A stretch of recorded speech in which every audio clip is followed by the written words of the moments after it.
Welcome everybody to the Texture Pop Podcast. My name is Sam Callahan as your host for this week, and with me I have the ever lovable Chris Acharya. I can't stop playing Hyrule Warriors. I'm slowly sinking into this myself. Yeah, you're Playing it gonna during do. the podcast. And I feel like I should start saying like our nicknames that people know us by, which would be Chris Acharki Acharya and Garrett Barudi Gloziski. Hello. And Brandon, I fucking hate everyone, Carrie. I'm playing Shin Megami Tensei 4 and I can't stop. Oh, It's also damn known it. as New Dark Cloud to some people. Anyway, Some people, Some not people. you. You can Yeah. stop. You don't have to call me anything. yeah, Twitter people know him as that. Because Twitter people. Anyway, I guess since since Chris reminded me this week, let's start off with questions. Yeah. Sure. So this week we have a new viewer questioning us, interrogating us. And Dare he you. says his name is Daniel or Dan. I don't know how to pronounce his last name, I'm not going to say it. And anyway, he says, questions, comments, whatever. He says, I like a Sharky, Chris. Recently got a Wii U too. Was thoroughly impressed by HYRULE Warriors. It's a great system, especially for local co-op, and I've been playing Mario 3D World and Mario Kart a lot with family and friends in my downtime since I've gone back to working one job instead of two. The only thing that bothers me so far is the gamepad's battery life.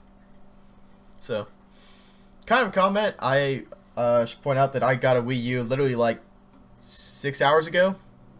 So, I'm playing HYRULE Warriors right now, so Chris will be able to talk a lot more about it, but I can kind of chime in with some early thoughts. I honestly don't know how much I'm going to be talking about it, considering how much I went into it last week, but Yeah, We've been yeah, talking a lot it's- about it, just that not even Oh, bother. holy pretending. shit! Um, Yeah. but just before the cast, we were talking about how the co-op system is not good. The way it tries to handle co-op. Well, in Hyrule Warriors, at least. Yeah. It's just, it basically just puts one player on screen, one player on the pad, tanks the frame rate and the resolution of the game at the same time. Mhm. It's not ideal. Other than that, do you have any complaints with the pad's battery life? Like, I would have no idea yet. I think for me, I have not had a session like I've not played in a single session long enough to where I feel like the battery life has like gotten to that point where like, hey, charge me, like, uh-oh. But at the same time, there was probably one instance where that happened, and that was probably because at the end of the day I just did not put it on the charging dock, No. which is something I do kind of often, because this is, I think it's a lithium ion battery in this thing. I believe so. Most things are these days. Yeah, it's lithium ion, so put it on the fucking charger all you want. It's not like it's gonna fuck itself over like a fucking nickel cad, Mhm. because nickel cads suck. Like, Tell me about Oh. batteries. oh man. But Yeah, Nickelback sucks. but like, and it's not like I'll put it on the dock like all the time. There's some, it's mostly like at the end of the day before I go to sleep, I'll just put it on the dock. But if there is the one time that I ran into where the battery light came on while I was in the middle of playing something, so I just unplugged the little adapter, and because of my room and my game space where I play in, a lot of my stuff is within close proximity of each other. So plugging the gamepad adapter into the top of it, while playing a game was not a big hassle. But I could see how that could be for some people. Like, from what he's saying, this sounds like he might have it in like a living area or Yeah. something. Which is what I Yeah. used to have, where that could be a problem, where the thing is like a Yeah. good couple, like 10 feet away from you. Yeah, exactly. So I can imagine that being more of a problem. Yeah. Um, Similarly, I don't think I'd ever have an issue because with my current setup, which is probably what it will be, the Wii U is literally less than a foot away from me.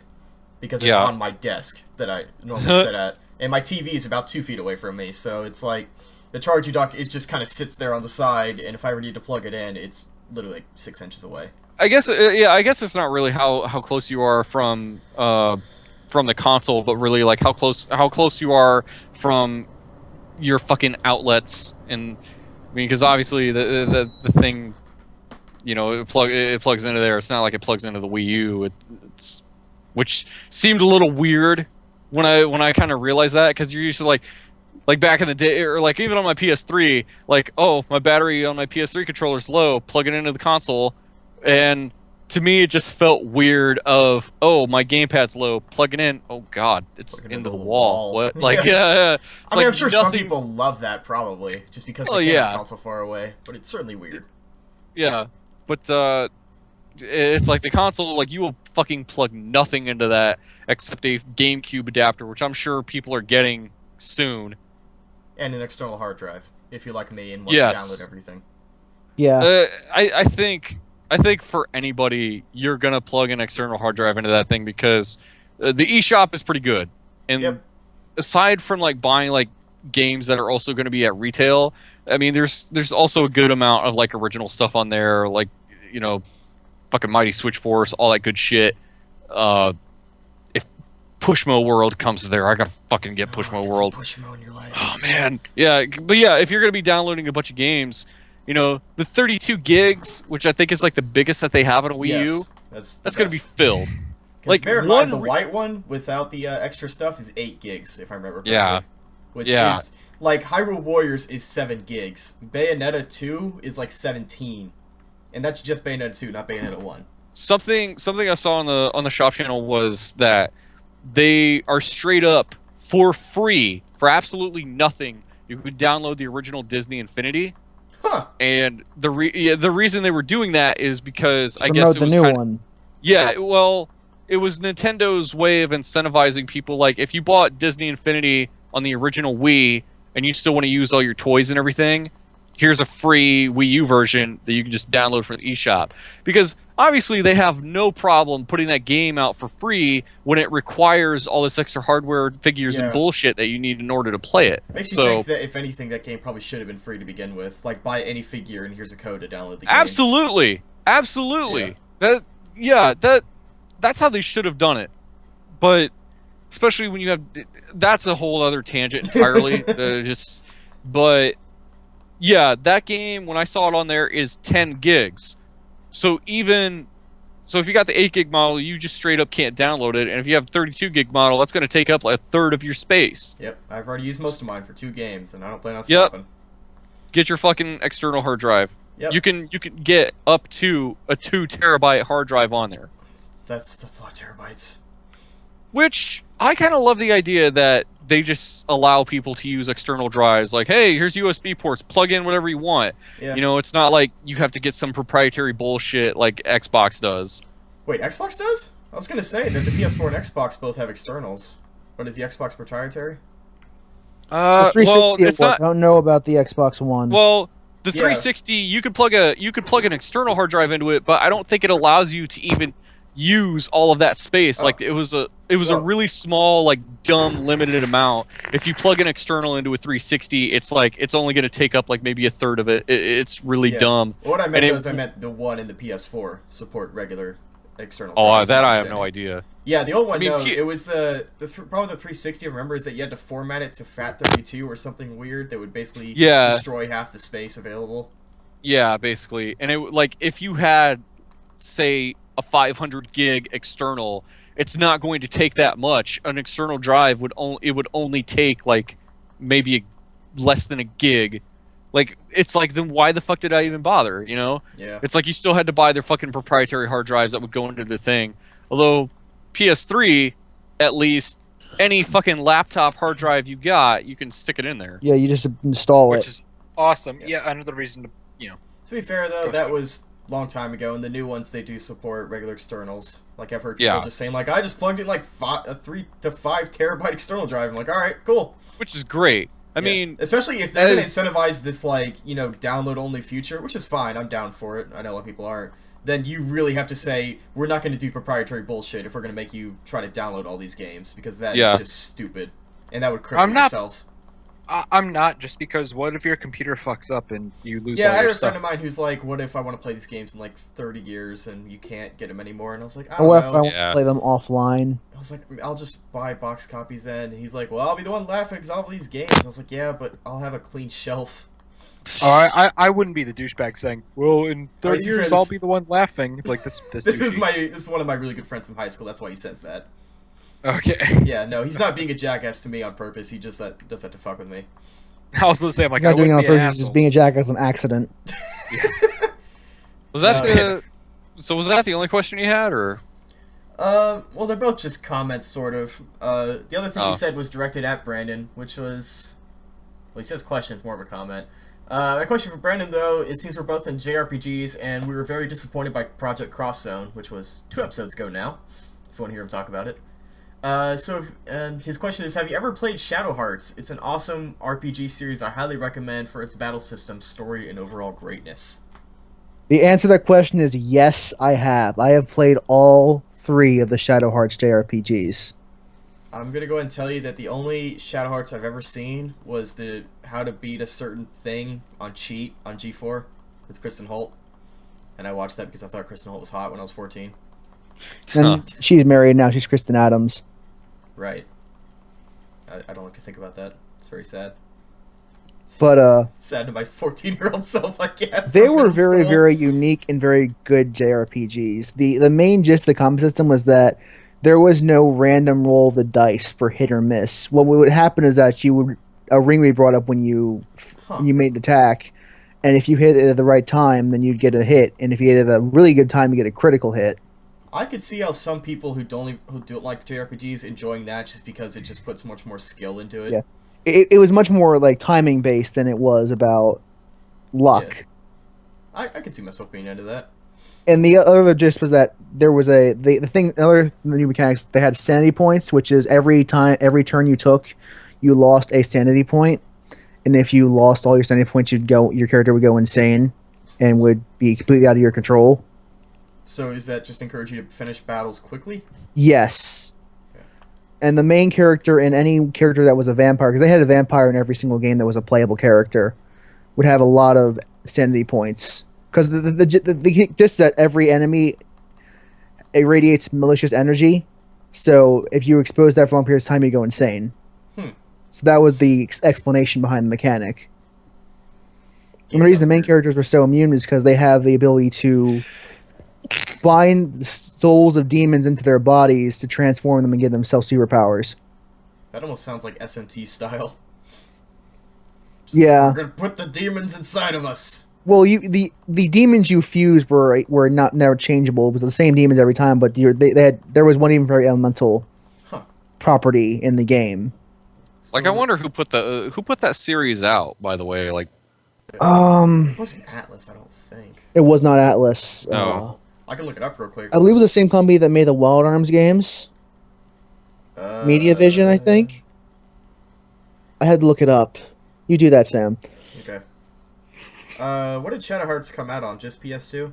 Just PS2. All 3 games were PS2 only titles. As far as my knowledge, anyway. Okay. Yeah, they had the first 2 games that starred Yuri, and then they brought a new character in from the New World, which took place in America. So get this. During the 30s, 40s. It was developed by Saknoth, which I've never heard of. Published by Midway. whoa. Yeah. At least the first one was. Yeah, I'd that's a imagine blast the from rest the would be. past, isn't it? Yeah. God. It's so weird to think Midway's They made the just Gauntlet gone. games Yeah, as a related to gone remember- with THQ. I just remember when, like, I was listening to a podcast and they were like, yeah, Midway is, like, just dead. And I was like, what? Like, that's just so weird. Just like Yep. THQ is a company I grew up with. Like, granted, they were a publishing company. It's not like they were, insane to me, but it's like a name I always saw in boxes. And it's just like, yep, they're just not around anymore. It's like, where else will I get to play Blitz the League? They have that downloadable version that I got for free on PS Plus. Oh, man. I don't know. That's interesting. Yeah. Though. It's on my list for RPGs to check out, but there's so many good JRPGs. And it is a really good JRPG franchise. Although, you play the first one because it's a lot more primitive and you won't hate it for what it didn't do if you play it. If I play the later ones, you said? If you play the oldest one first, it's a lot like less refined than the other two, so you'll hate it a lot less if you play it before you play the other two. Okay, so basically playing chronologically. Yeah. When they came out. Yeah. Chris, I don't know what happens when I attack the cuckoos, but I killed it. I'm sure it'll be fine, right? Just wait. bad. Just wait. Just Yeah, wait. Like, no, it's Zelda. You just attack the cuckoos and everything's fine. They understand. Zelda jokes. We should probably go into our main segments now. I wanted a Zelda. Okay, so I gotta bring this up. Oh, since jeez. Shit. I totally forgot to mention it the last show, but holy shit, that Avengers 2 trailer and all the other shit that Marvel plans on doing. You guys seen this, right? Yeah. Dorkly made a comic. Dorkly made a comic on it. Well, I remember fuck. that you showed us the Super trailer funny. in our Skype chat, and you were like, "You just have to It's- fucking see this! Oh my god!" Oh, doesn't it look Yeah, amazing? I can't wait to see that movie. Yes. Oh Avengers 2's God! fucking awesome. It just blows my mind that they're somehow still this good and interesting. Like I would have figured they'd been run into the ground by now, but they just No, keep yeah, making them like- still awesome. good. I know like people are just looking at Marvel saying like they're bound to fuck up eventually, and I'm pretty sure like they're whatever missteps they No. made, they already did that with like Iron Man 2, but Iron Man Like, 2 it- sucked. well, I still like that movie. I'm sorry. Which I- one which one?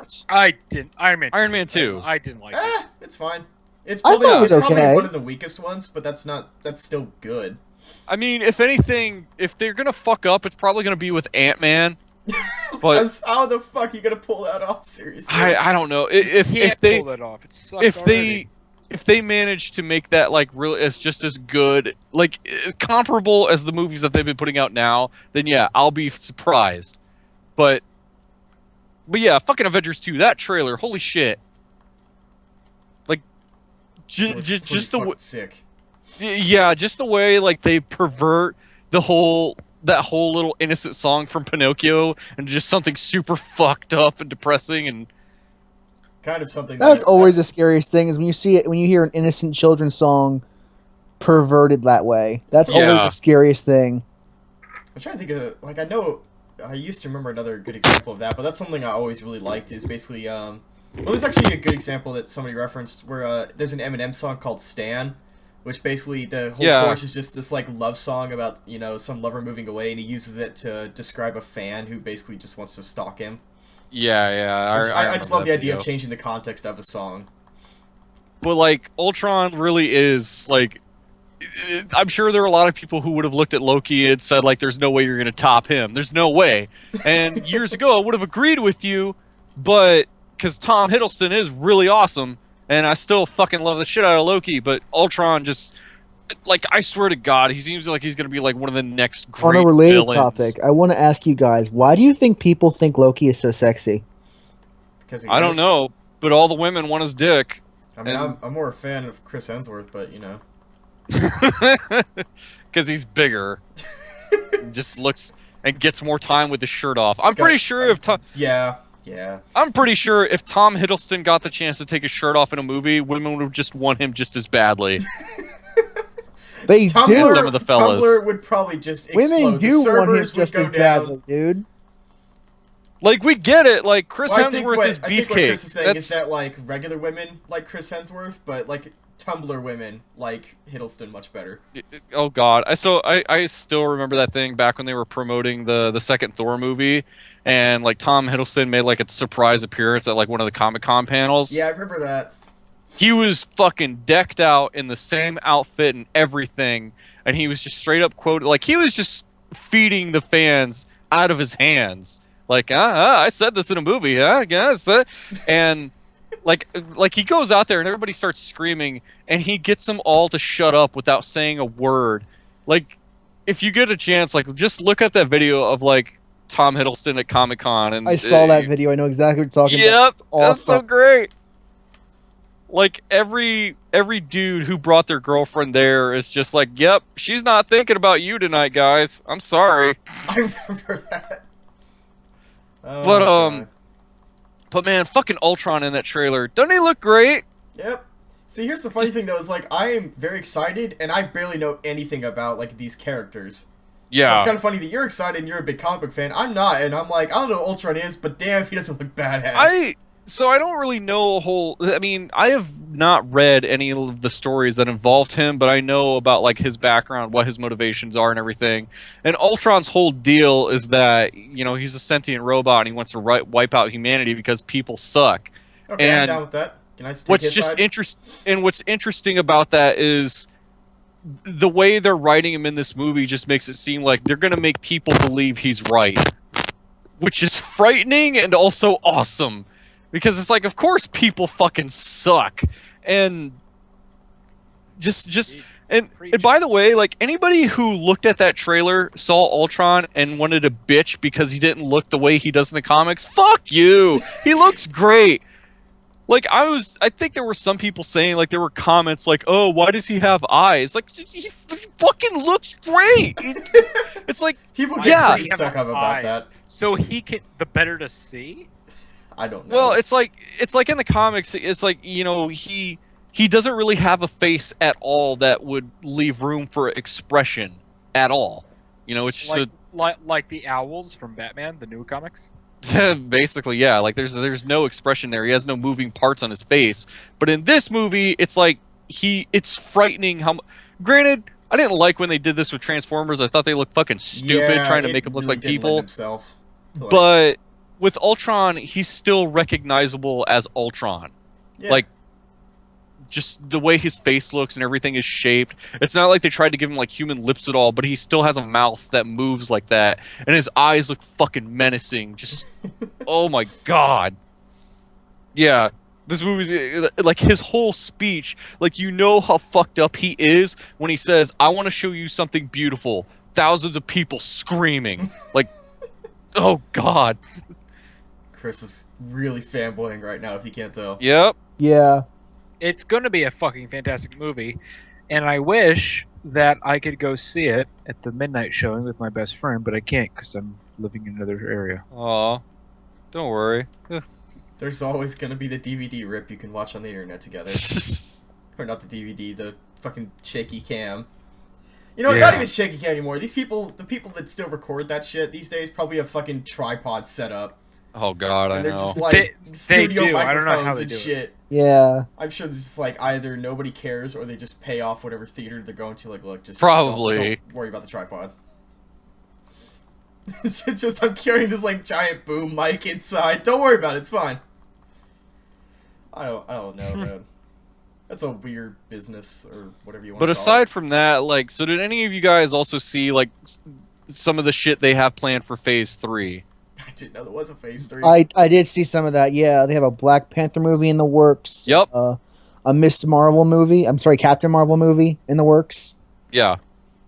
And there are going to be 2 Avenger movies that take place before and after those 2 movies.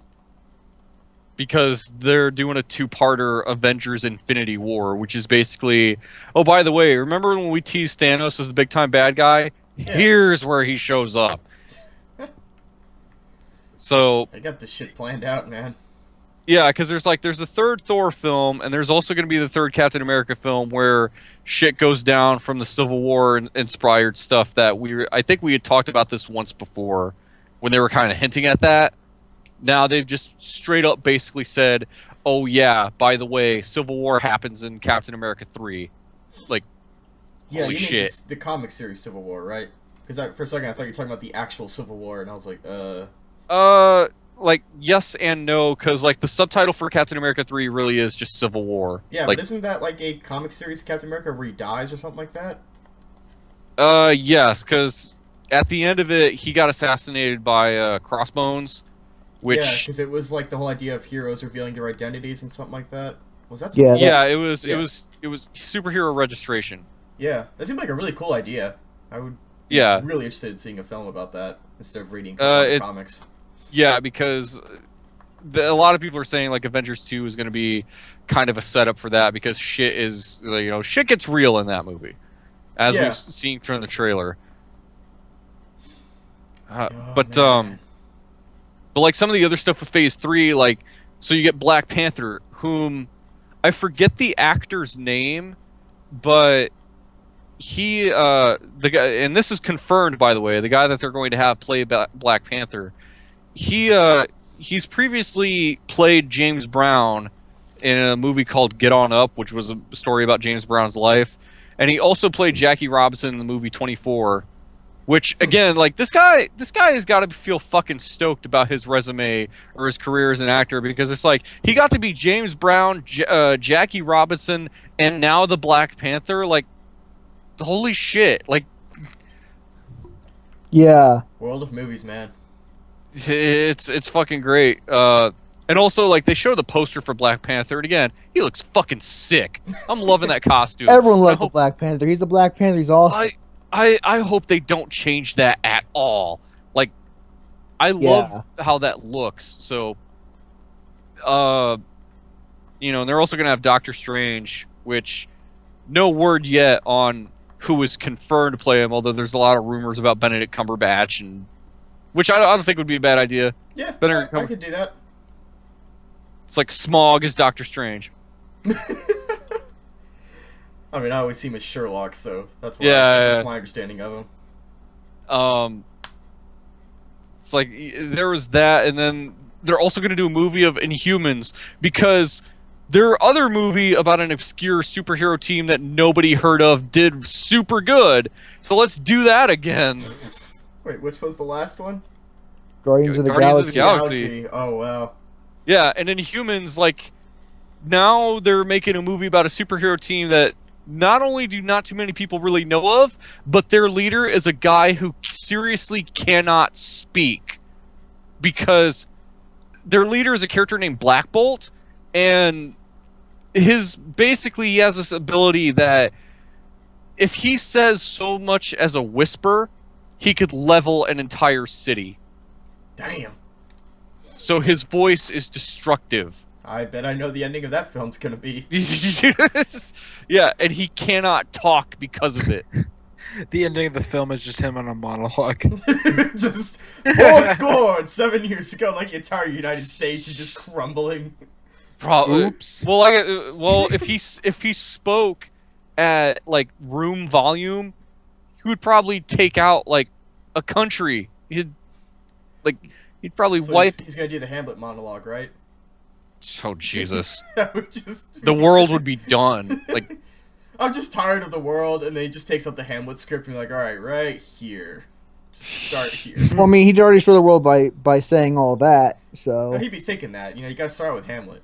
It's very important. That's the last thing people hear before they die a horrible death. I can't remember any lines all of a sudden, even though I fucking was in my class learning that monologue. just like everyone else. I remember Horatio, I am dead, yeah, which is funny considering how English works. I knew him well. It actually, it's I knew him, Horatio, not I knew him well. I don't fucking know. Just go watch Very Hamlet. common mistake. The word I've watched Hamlet. Well, go watch it again. Just I haven't watched it in years. Just like how It's not we all bad. collectively believe that the line is Luke, I am your father, even though the truth is the line is no, I am your father. Yeah. It's just basically a lot of. I know at one point I read a whole list of stuff like that, and it basically all the lines just got turned into things that are easier to quote in one line. Yeah.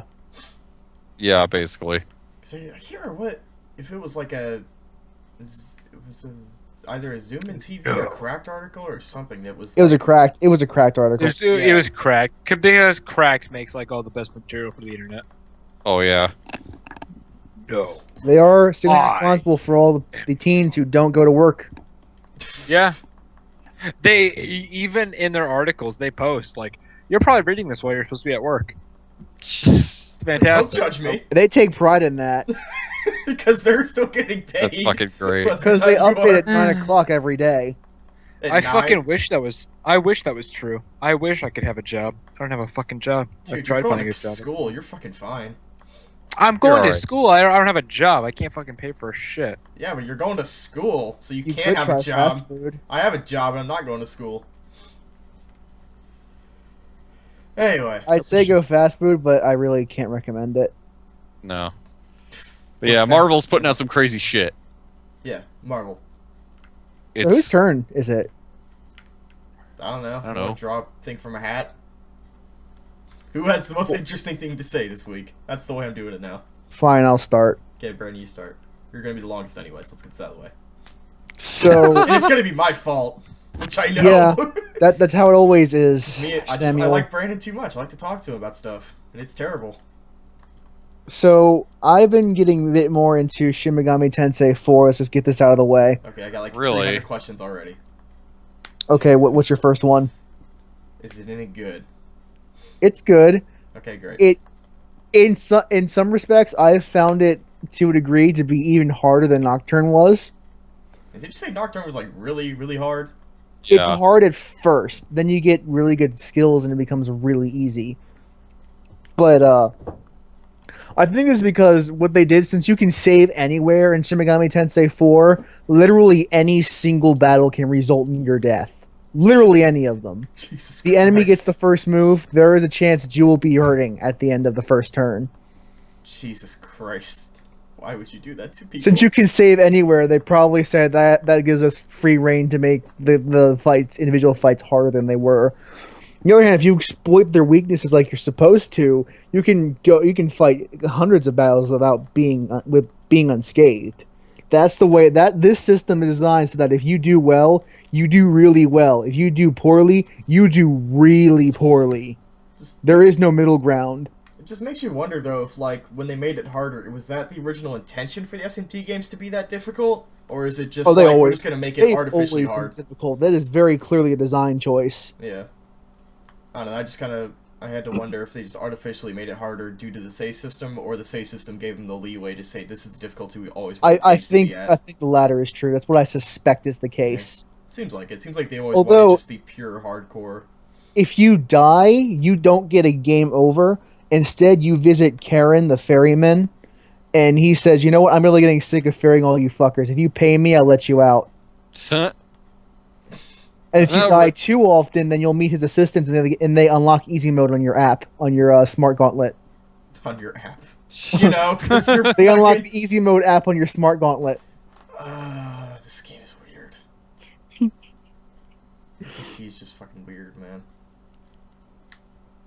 But I'm definitely liking the new fusion system a lot more than I did Nocturne's, because Nocturne was still a very old game, and they used random inheritance, which has always been a sticking point for me in Personas 3, 4, and all the SMT games I've played. But in Shin Megami Tensei 4, it's you literally choose which skills your demon inherits out of the list of all the non-passive skills that your demons have. It just seems like something that should have been in there forever, because they know people just cycle through those Oh, it really fusions over and over until they get what they want. And that's really just such a time saver when you're fusing, because then you can just do what you need to do. Yeah, just cut the bullshit kind of thing. Even the system itself is designed to save time. Like when you fuse, you don't actually like go through all the demons you're selecting.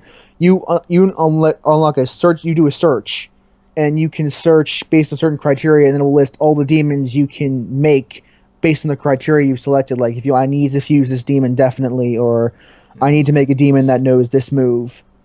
Man, then it'll filter out all the possible combinations you can have based on the demons you have in your party right now, and it will just show you what demons you can create based on the criteria you've specified. I really hope that makes it into Persona 5. Yeah, I'm sure it would. Yeah. And then you just like look at the list, look at the demon skills, look at what the demon combinations you can do to make this demon are, and decide based on all that information whether you want to fuse it or not. Yeah, that just seems like empirically better. And it's really intuitive. It's really easy to do. And there's also the compendium, as you probably know from Persona. It's the same concept. You register the demons you have, and you can pay to have them resurrected. Yeah. Resurrected demons. The system is designed to be overall a lot more user-friendly, but this game is no less hard for it, which I'm finding really, really fascinating. Kind of makes it interesting that it still has that level of challenge. It makes it seem like they were aware that, yes, people are going to be picking... People have the ability to pick and choose what skills they want their dudes to inherit. So what? Yeah. And even like the way the protagonist grows is really intuitive, because when the demon masters all of their skills, the way the protagonist learns skills, that when that happens, the demon will literally teach you some of the skills that he has, and you can override any of the protagonist skills based on the skills the demon has, and it's completely your choice whether you want to do it or not. So it's really useful. It's really easy to develop the characters the way you want to. You just gotta be cognitively aware of what you're doing, and you'll be fine. See, because that's the thing. That's the genius about SMT games, is that they give you all of the tools you need to succeed. It's just your job to learn how to use them. Like, it never really seems like you're losing because something is designed poorly. You're losing because... If you're losing, it is entirely your fault. Yeah, there was something that you did not pay attention to. And this is the other big thing about the SMT games, and especially in SMT4, is that your level is somewhat important, but in general, it doesn't matter. What matters much more is the skill set you came into the battle with. If you have the right skills, you will win. If you didn't, you will lose, and your level honestly doesn't matter all that much. You know, it's not bullshit like that fucking Yukiko fight in Persona 4, but... that fucking fight. They nerfed her hardcore in Golden, by the way. Yeah. As they should have. Yeah. So it's a lot easier. Like, that bullshit attack she has now has a 1-turn delay, where she has a prep phase for it. That's how it should have been. Just makes that whole fight so much easier. Yep. But I'm really enjoying Shin Megami Tensei 4 in a gameplay perspective. Story-wise, I'm getting to understand things a bit more clearly, but it's still kind of vague. For example, now that I'm in Tokyo, it turns out all the people in Tokyo that have... If you have a smartphone in Tokyo, you can have the demon summoning app on your phone, and that's how they summon demons. That's just a thing people can do. Literally, if you have a smartphone, because smartphones are apparently really rare in the post-apocalyptic Tokyo. It's like, hey, I'm gonna summon Satan. I've got an app for that. Literally, that's the case. Just as Apple intended when they made the iPhone. There's a demon summoning app that you just use in your smartphone, and that's what you use. And the characters market is very similar to the smart gauntlets they wear. So I'm not quite sure where we're going here, but do you want to sell your soul? Just download the Satan app, and you can. I love the Satan. And then you can do it 24/7. There is some irony to that joke, since you do gain demons by negotiating with them. Like, can I have some of your stamina, please? You say sure, and they just take some of your HP away. Oh man, your spiritual power. Can I have some of it? Sure. Your money. Can I have some of it? Sure. Basically, just keep saying yes. Although, if you say yes enough times, they might not join your party. Still, they're very fickle, and it's really annoying sometimes. Of course.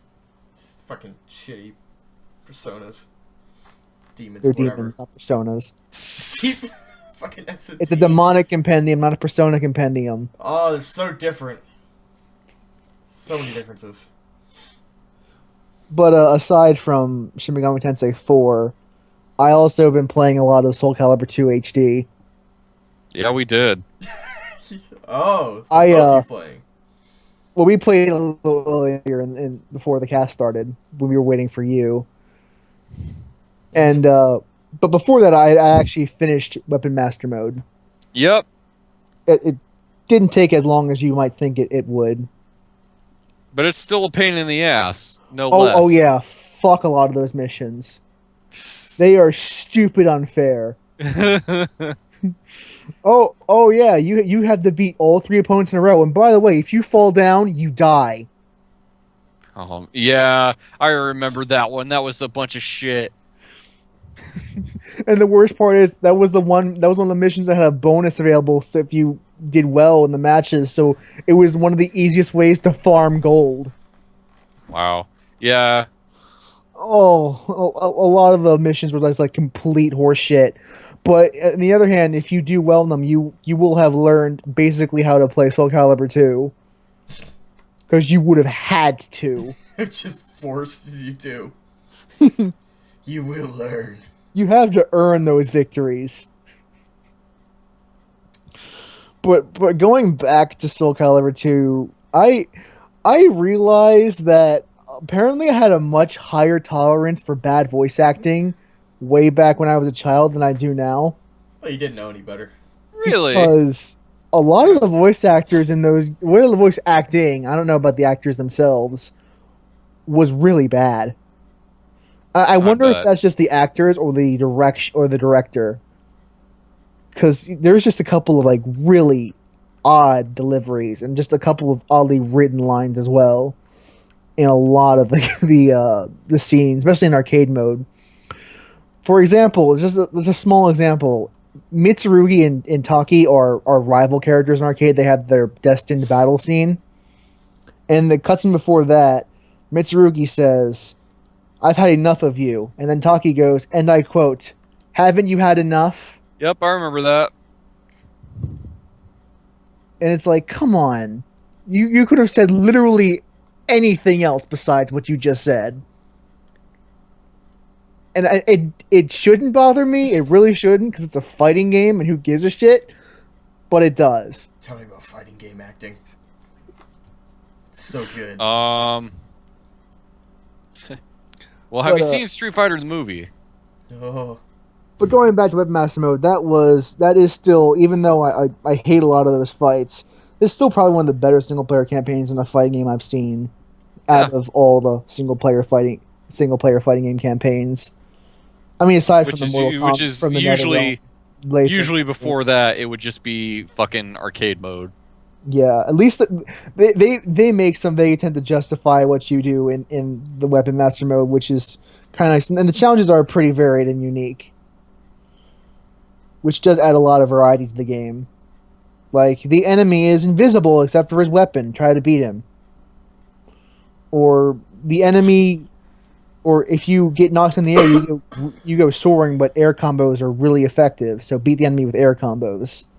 And it's just really cool things like that do add a lot of variety to the game.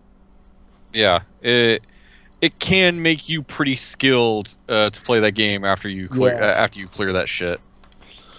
Although, one of the things I didn't like about it way back when, I don't know if they fixed it in this one or not, I couldn't really tell, is that in the old version of this game, in Weapon Master Mode, the more you used a character, the more expensive their equipment got in the shops.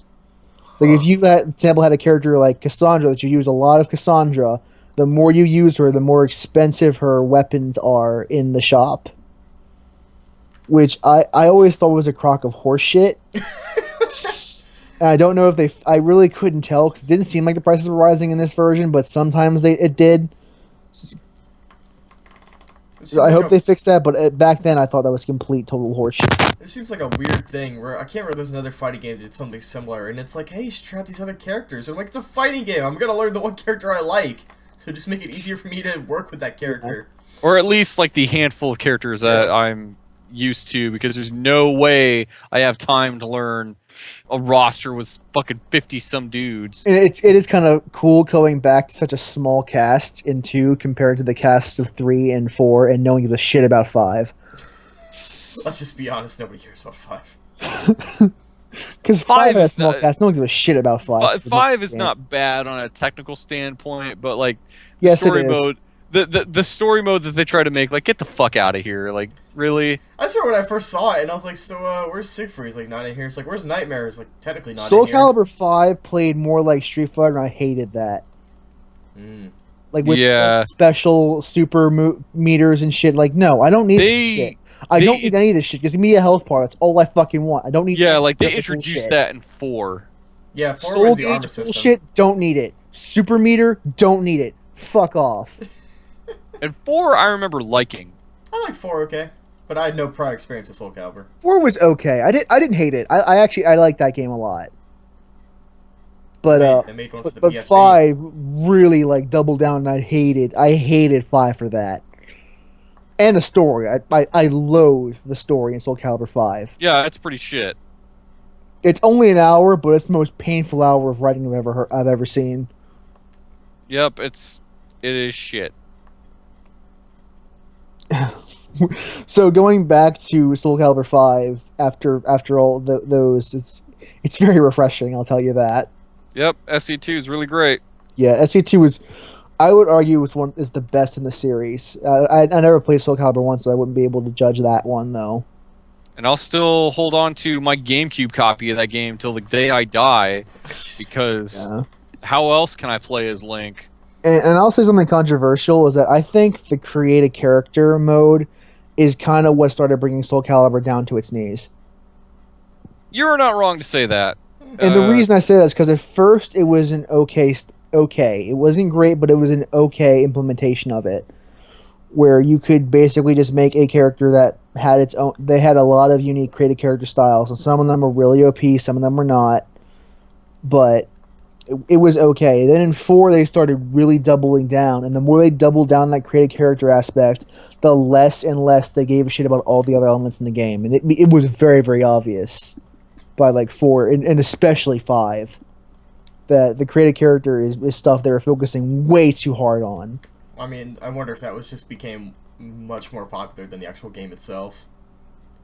I don't know how they could collect. Oh, data and for then that. they did Lost Swords, which was an abysmal Was that the game. brawler for the Wii? No. That Oh no! Lost Swords was that shitty free-to-play game that they Oh tried to make. god, I remember. That was I talked purposely about pay it a long to time win. ago. I remember you talking about that, in Brandon. the cast that never was.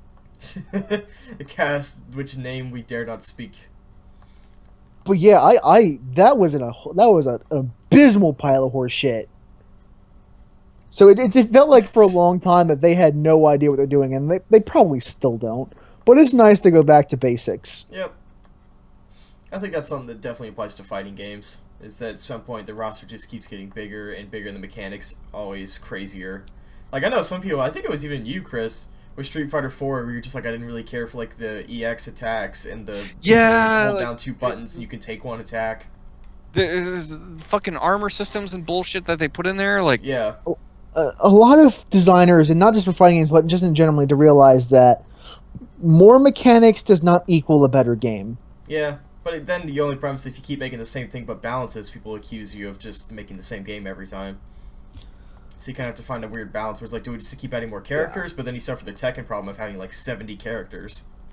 Of course, Tekken doesn't really give a fuck anymore. I guess, yeah, but at the same time, like it comes a point where you just need to stop adding things. Like the Soul Gauge was not a bad idea in 4, but when they added all the super meters and all that shit, like when guard impact costed gauge, that pissed a lot of people off. I don't know if any of you, either of you guys have played Soul Calibur or not, but one of the big mechanics of Soul Calibur is guard impacts, where if you time a guard just right, you can parry your enemy's attacks and stagger them, giving you like a couple seconds of an opening, which in a fighting game, that's really all you need. In 2, 3, and 4, that was free. Like if you timed it right, you were great, but if you timed it wrong, you ate it. And that was your cost, was that you had to time it just right. In 5, that cost super meter. So you couldn't just parry if you saw it coming, even though you knew it was coming. And that pissed a lot of people off. Because in the high level, parry was very important. High level play. yeah. I understand nothing about high level But play. I get the feeling that I've talked too much already. So I'm going to hand the hat off to someone else. I would talk more about it, but I just literally know nothing about fighting games. It's just not my forte. Yeah, I don't even know how fighting games. I just know enough to get by, pretty much. Like Soul Calibur is like the one fighting game that I can really get behind. Yeah. Well, that in Persona 4 Arena. I think we should probably get Garrett to talk just to make sure he's not asleep. Yeah. Hello. Probably bored Garrett out of his mind with all He's probably just like, I'm just going to fighting bed, games and fuck it. JRPGs. Garrett. Hey Garrett, how's League? You see that kid's right on you. Garrett? Garrett. Hang on. How's Dota? Oh, He wasn't even there. he's gotta get on his mic. Chris, tell something really fast. So Marvel's doing some stuff. I don't know if you noticed. Yeah, they're making that new Avengers film. Yeah. That guy had. I don't really like Unprofessionalism at the, its finest, I I swear really to don't like God. the way they did that guy's face, though. Oh, there it is. He shouldn't have had eyes. That's the problem. Unprofessionalism at its finest. Yeah, You're live Garrett? up to that name. But Nime? A name? My mic disconnected. Sorry about that. Yeah. You might want to make it so we can hear you, A little dude. closer. Can you guys hear me now? A little bit Good. more. A little more. Just That's seriously about put it in your mouth. Also, your mic level may have dropped on Maybe Skype. maybe it's your volume or something. Alright, now. Oh, okay, yeah. Oh, That's God. more Oh like it. God. I've done that before. Sounds about right. I stuck the mic like right in my mouth. Yep. So. Don't do that. Yeah, you try to adjust Yeah, your level. suck on that. It was like Ron Festival is finest. It's called doing a mic check in the middle of the podcast. No, your Wait, level's can you too hear me low. now? Try again. Unprofessionalism at its finest. Can you guys hear me now? A little bit Yes. Yeah, it's still a little louder. I low. don't know, Though. just keep talking and just fiddle with your settings and just pull all your Okay. mic levels back up. You know what the worst part is? I had to stop playing Shin Megami Tensei 4 to talk about playing Shin Megami Tensei 4. Oh no. See, the thing All is, right. HYRULE WARRIORS, I don't have to do that. It's just that mindless. Alright, how about now? Good, Close enough. but Okay. yeah. Yeah, that's about as good as I can get. I think my mic is fucked up on this thing. On a related subject, Garrett, how have you been lately? It's so I've been related. okay. How's League treating you? How's Dota?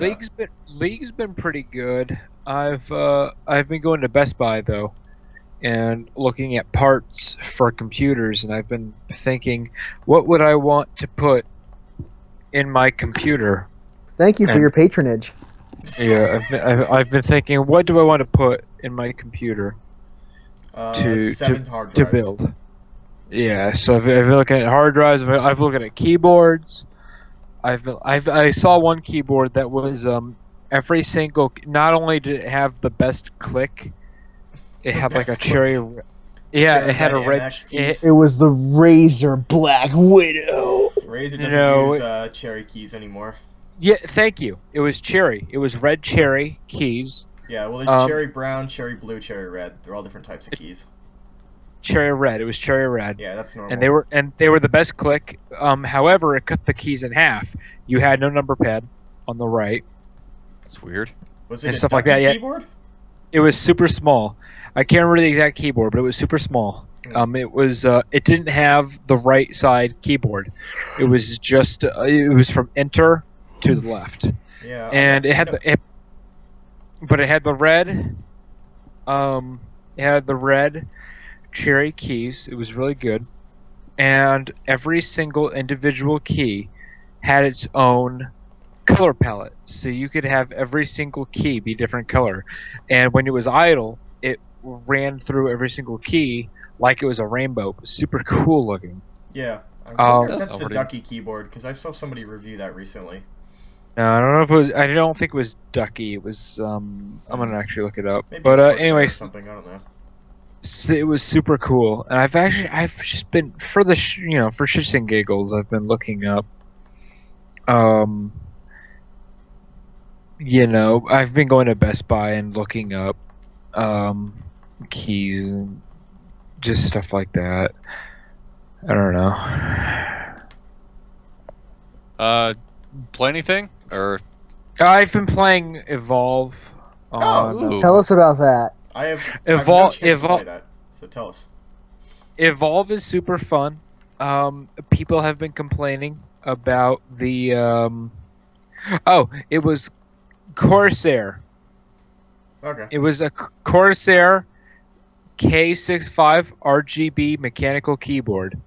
Every single key it has RGB a backlighting? yeah. Every single key, cherry red MX RGB mechanical key switches for optimal performance. Every single key has its own multicolor background, so you can every single key you can put its own color for. It's super cool. But anyway, so I've been playing Evolve, the big alpha release. It's pretty fun. A lot of people have been complaining about connectivity issues that I haven't experienced yet. So whatever to that. I just watched Yeah. someone play it and they got disconnected in the middle of the game. So, yeah. Apparently it does I happen. mean, but that's why you it make is an these alpha things, man. stage. That's exactly why you make This these is beta tests. This is probably a beta just for that purpose, is for stress Yeah. tests. Also, Yes. I say beta because they say alpha so that they can do a beta later, but it's really a beta. Like, I remember when I saw the guys from Supergiant who did Bastion show their Bastion Alpha, and they had D&D figurines as stand-ins for the characters. I was That's like, Yeah. that's a fucking alpha. There's no textures, there's no backgrounds. Yeah, It's just this- proof of concept. I'm getting sick of game companies not knowing what alphas and betas mean. Well, they know Just what they mean. call It's just them- like, it's the PR Just call that's them like... network stress tests. Just call Yeah. them that. Dark Souls 2 did that, actually. They just called them stress test weekends. But, Yeah. I mean, I know they do that just so that they can have, like, a Or- pre-order and you get access to the beta. And it's like, it's not a beta, it's done by Or the time you call can it a pre-order. Yeah. demo. Yeah. What's what it is? It's a demo. Yeah, but alpha makes it sound like you're getting into something special. Because when I heard Destiny Alpha on that E3 press conference for Sony, I was like, "Come on, Alpha? Are you shitting me? That's not Yeah. Alpha. That's not an Alpha. You've never seen an Alpha." Fucking alphas. How do they work? So anyway, Evolve. Yeah, Evolve is pretty fun. The monster is nigh unkillable. Unless you play like a full-on team. So play like a full-on team if you want to survive. That Play fucking your monster. class. God. Yeah, I play the medic. Excuse me. I play the medic a lot. You know, the worst part is I heard that as Nyan killables. If you get like a Nyan sock, you'll be able to kill it instantly. Get some Oh my dialogue. god, that fucking monster is so hard to kill. When it gets into second phase, it breathes fire like Godzilla, and it's fucking impossible. But it is really fun. I play the support class or the medic class, and that's really fun. Yeah, it's really good. A lot of people have been complaining about the connectivity issues, and I haven't really experienced any. I also downloaded Cursed Chat, and that was really fun.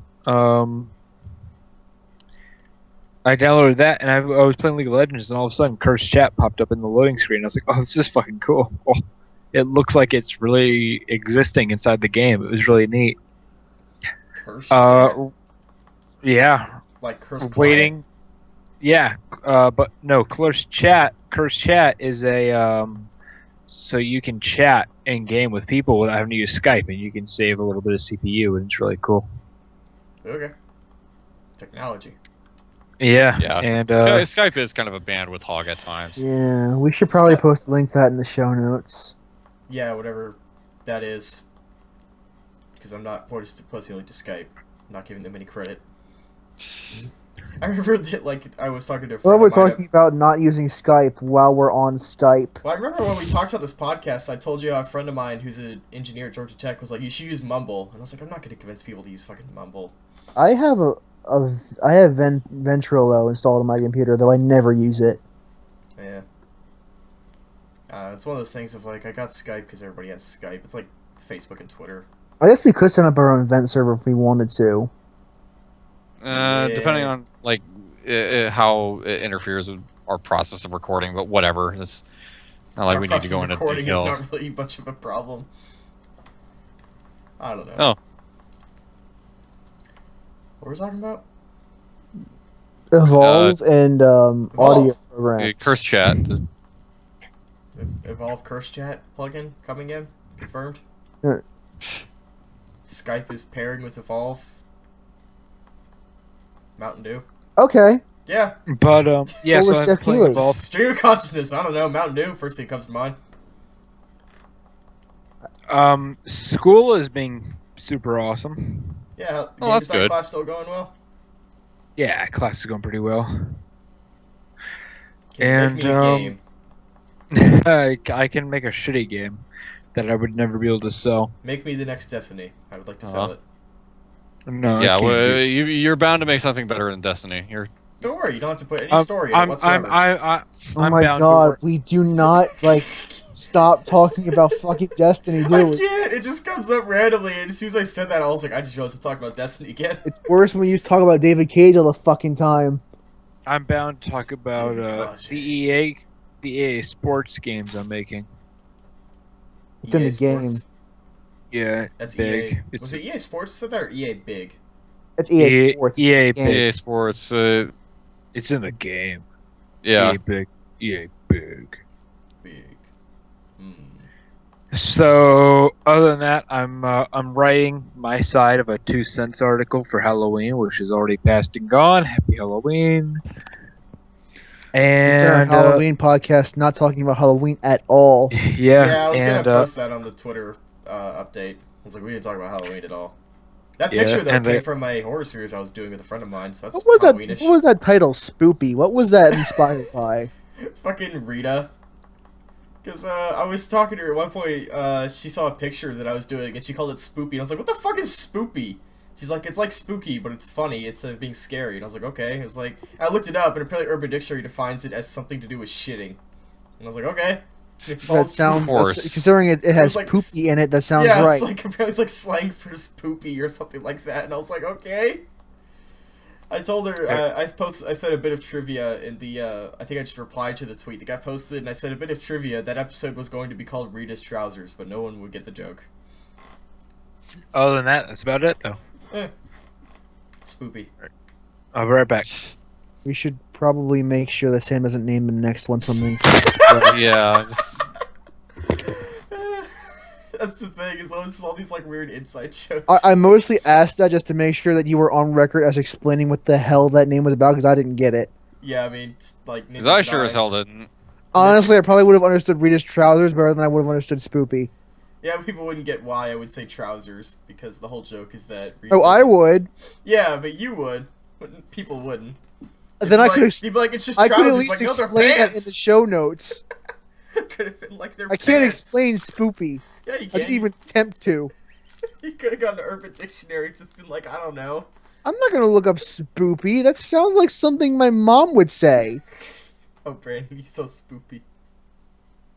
That that reminds me of something I heard on Game Grumps once.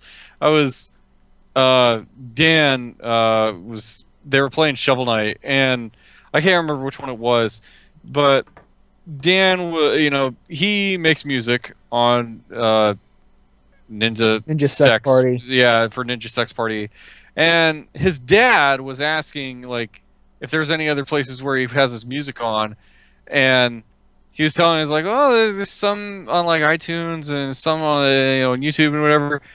And at one point, his dad has like a kind of heavy foreign accent, and at one point, he's like, oh, where else can I hear your music? So, and he's like, oh, it's here, it's there, and his dad straight up asks him, is it on Spoofy?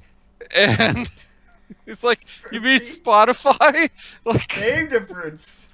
I thought that was I'm gonna great. rename my Spotify app to Spoofy now. Yeah, I'm listening. Spoofy. Got my Spoofy I'm account. sure many people would. So I think it's Chris's turn now. Is it? Chris, be active. I am so tired right now. Just bring me your energy. Well, Everyone, share your energy with me. Gotta make a aside spirit from- bomb. Yep. just aside blow this from, podcast away.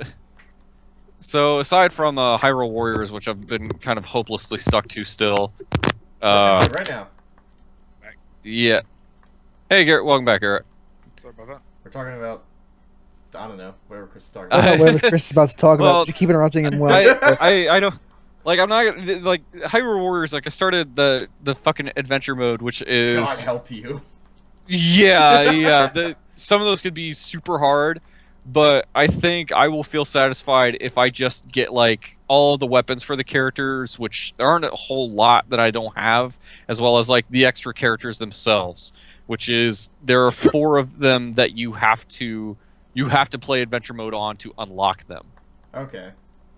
Because it's like Princess Ruto, Agatha, which who gives a shit, Not and- worth unlocking. yeah, Girahim and Zant. So Fucking Zan, that's a interesting pick. Zant was the like sorcerer dude from Twilight Princess, yeah. and Girahim was from Skyward Sword, which is the one game that people don't give a shit about. Oddly enough, that one. Yeah. Yeah. Yes, Didn't the Uh-huh. Master Sword from that game is also a playable character in? Yeah, Fi. yeah. That like you was said, it. as the Master Sword from that game. Yeah, because that's basically who she was. But Yeah, she's not an individual character. And no one She's gives a just shit about who she actually is beyond that.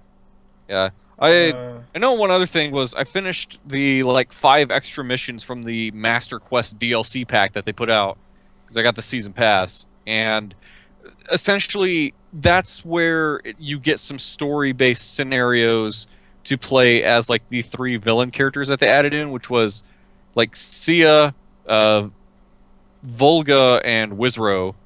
Which Volga I think is pretty fucking awesome because he's like a dragon knight and he fucking turns into a dragon and he just looks super great. Fuck you, I'm a dragon. Like I love to death. Like I love his design. It's just so great, and also to kind of remind folks, those 3 characters were not part of the DLC pack. They were thrown in free from just a game update. I got that update and I got the characters. I can confirm. Yep, it's great. But the Master Quest like story pack is. They have that, as well as the Master Quest pack also adds the another map in the adventure mode, which is also going to be, it's really difficult, so God help you on that one. So what you're saying is the completionist needs to revise his video for another 120 hours. Fuck that. No, fuck that. He's probably fuck like sitting there crying because people's comments on that. Hey, fuck that. You're gonna do the next map? He's like, no. Never again. No, like I'm surprised when he did that video, completed this game 100%. Like it just did not fucking break him. Like that's supposed to be like something people do over like a year. Just like just play casually for like a year, and he's like he did it like 2 weeks. Well, I mean this is a guy who that's his job. Yeah. To finish the shit and I give him the balls of becoming the guy who he's known for completing games. And that just seems like something that would bite you in the ass. Because eventually you run into something like this, where it's just like, oh god, this is not a normal completion game. Yeah. Yeah. He should just rename himself to The Finisher. No. I played this game. The player. Didn't even finish it. Yeah, so that's what I've been doing on Hyrule Warriors. The DLC, like the story, obviously, like I'd finished the story, and the story mode for the extra 5 episodes, like it's nothing special. It's like, oh, here's how she recruited this dude and that dude, and then you fight Ganon, and there you go. But it is kind of cool. Here's some story missions for these 3 extra characters that they got. But aside, nothing real new to add of note. It's still Hyrule Warriors. But the other thing I was playing around with was Borderlands, the pre-sequel. Really? Did you buy it? How was that? I did not have to buy it. It came free with my video card when I got it. Oh, free stuff with video cards. Yeah, because that was like the big promotion they were doing on Newegg was... So is Handsome Jack still handsome? What's funny about... Isn't he just Jack in this one? Yeah, he's just Jack. Like you meet him in like the introduction of the game, like when it opens up. You're on the Hyperion station because, so that's the big thing about this game is that it takes place after Borderlands 1, but before Borderlands 2. And although from a technical standpoint, this game is because Borderlands 2. is known for its rich and lore-riddled continuity. There is a lore there. No, I know. It's just like that's not really what it's known for, though. No, absolutely. It's the fucking treadmill of I want some more shit. Not to sound like not to bash pre-sequel, but it feels like it's just trying to answer questions that no one asked. Either that, or it is an excuse of it's easy for us to do this rather than come up with a whole new scenario for like a third game. Moon. Yep. I feel like it's just like the core Borderlands team is working on the new one, and they're like, I don't know, just put one out this year. People will buy it. Well, isn't Gearbox working on that MOBA game that they were making? I think Battleborn's the name of it. Yeah, but I don't know if they have like multiple teams. I have to imagine they're making another Borderlands. I have no fucking clue what the inner workings of Gearbox are. I don't know. I honestly don't even care. But the whole setup for this game is, like I said, so it's before Borderlands 2, and the 4 characters that they have, you have Wilhelm, who's the enforcer, and by the way, like all these, I don't know, but he's he like doesn't have the Wilhelm scream. That's just disappointing on so many levels. No, but he's like tough. He's like super tough guy, and Wilhelm. People who played Borderlands 2 may remember he was one of the bosses in that game. And the same thing goes with the huge mech.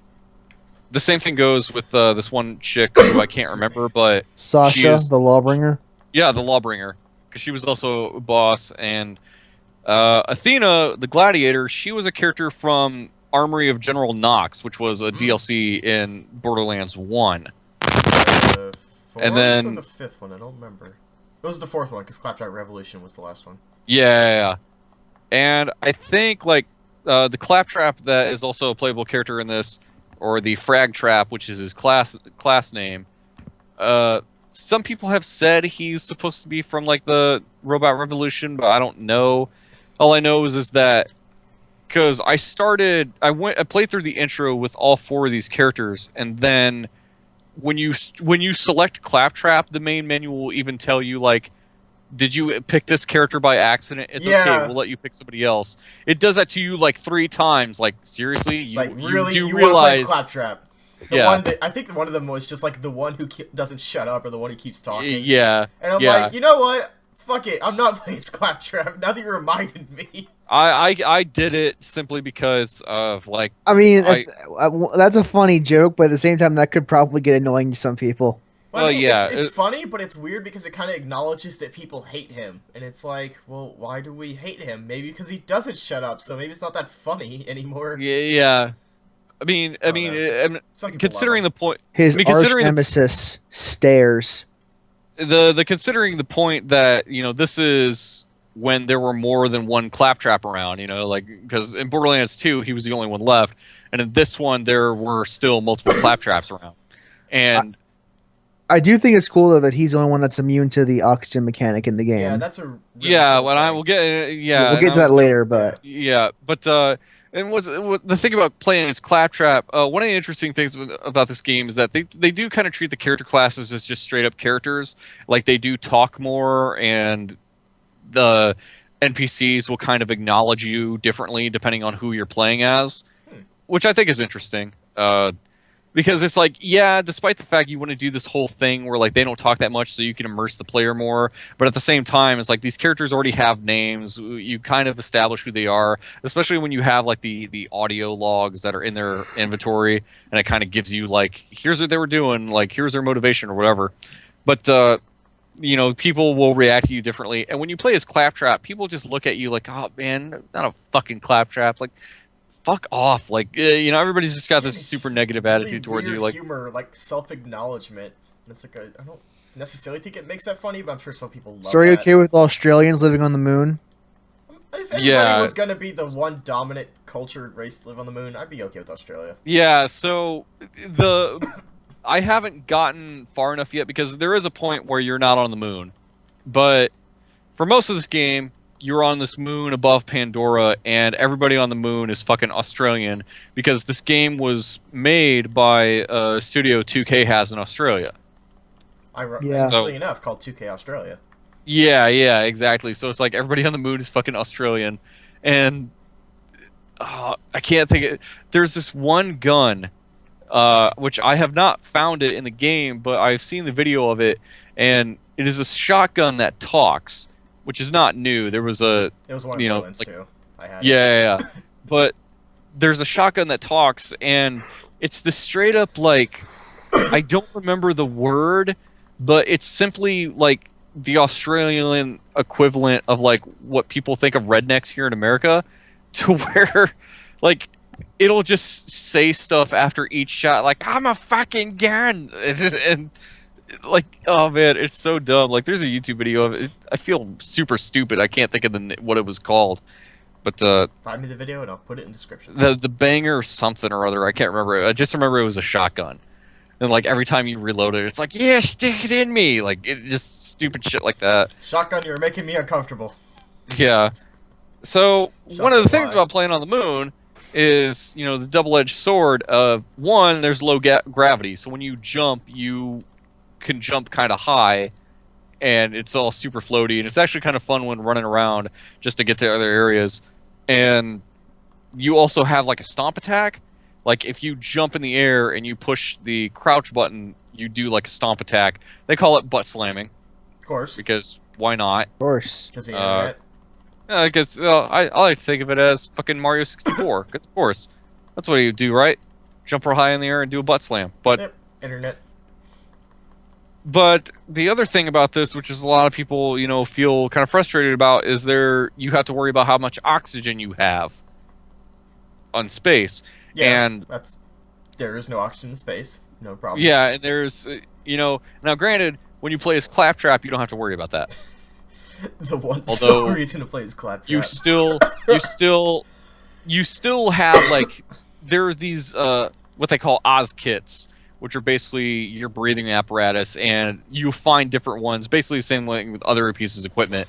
It's something else you will equip, and they'll have different stats, and they'll affect, like, what does your butt slam do? Like, you can put effects on it and all this shit. Do they really refer to O2 as Oz?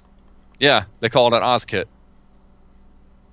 Still want to play this game, bro? Yeah, Oh, I've never been interested in pre-sequel, honestly. I didn't even give a fuck when they first announced it. Yeah, it's not really my thing either, but I don't know. Because I was just so disappointed. I just didn't like Borderlands 2 all that much, honestly. Yeah, and that is essentially what this game is. It is Borderlands 2 from a mechanical standpoint and everything. Although, granted, like I said, the oxygen thing kind of makes it feel like it's a step backwards, although it hasn't really been that much of a problem. Like, when you first start, yeah, you don't have that much air, but at the same time, there's, like, all kinds of places on the moon where you can get air easily, as well as the fact of when you shoot dudes, they drop air canisters that also fills it back up. So oxygen hasn't really been a big deal, and I kind of feel like the further I get, the less worried about it I am, because it's like I get kits that they hold a greater amount of oxygen, and they, like, again, oxygen just seems pretty plentiful, as well as the fact that despite the fact you're on the moon, there are air geysers. Like, there are just cracks. There are cracks in the ground that if you just stand over them, it refills your air. Yeah, Australians living on the moon. Anything can happen. How the hell that works, I don't know, but Space whatever. magic. They picked the green ending. You haven't been to space, you never know. Oh, the the green ending. And I've been playing as Athena, who is the gladiator chick. I think she's kind of awesome because She has that magic Captain America shield, right? Yep. Is that her, like, special? Yeah, so her ability is she pulls out a shield and it absorbs damage. And so, like, when dudes are shooting at you, it will do more damage when you throw it at them. She is Captina Americana. Sure, why not?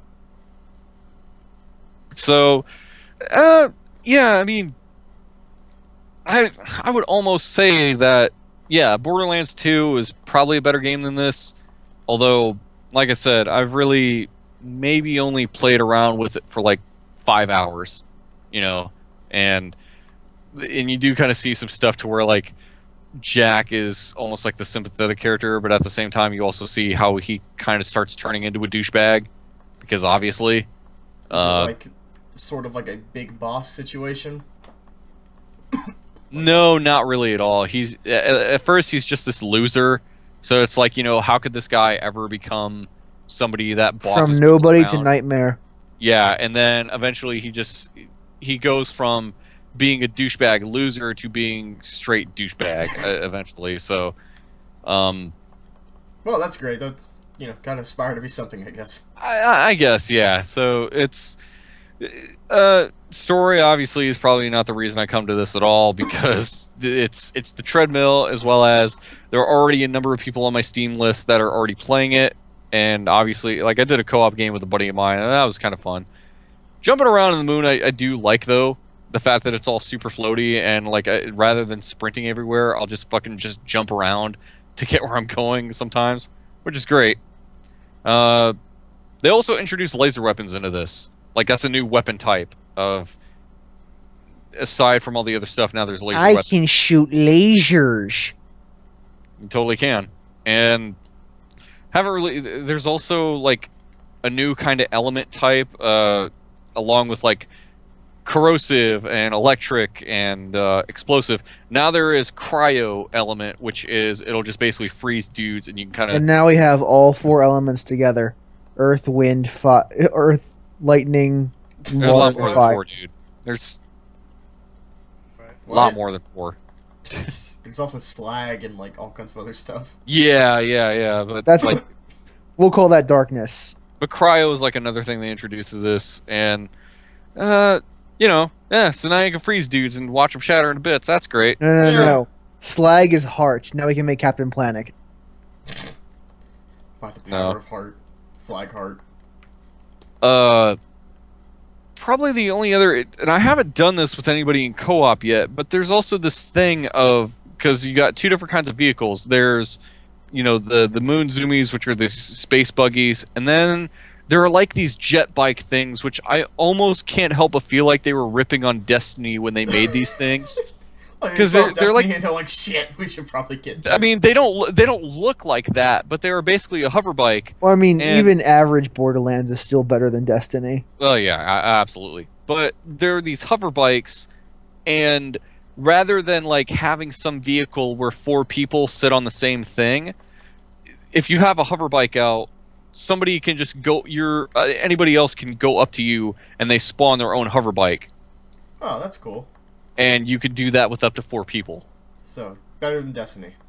Well, actually, Destiny, you can summon your own bike at any time. So We worse than already Destiny. established this was better than Destiny. Just keep dragging Because it for down. starters, I don't need to go to the internet for the fucking story. It's all they actually kind of explain everything right there. Not It's all that the story there. is a strong point, but whatever. It's Border Butts. Border butts. I Girls think from the Border Butts. because eventually I plan to finish it after I pry fucking Hyrule Warriors out Do of you my hands. plan to? Do you I really? would. Yeah. Yes, I do. But really? Yeah, You probably really wanna play mostly. Claptrap? Yes, I do. The game asked me that 3 times, and I still said yes.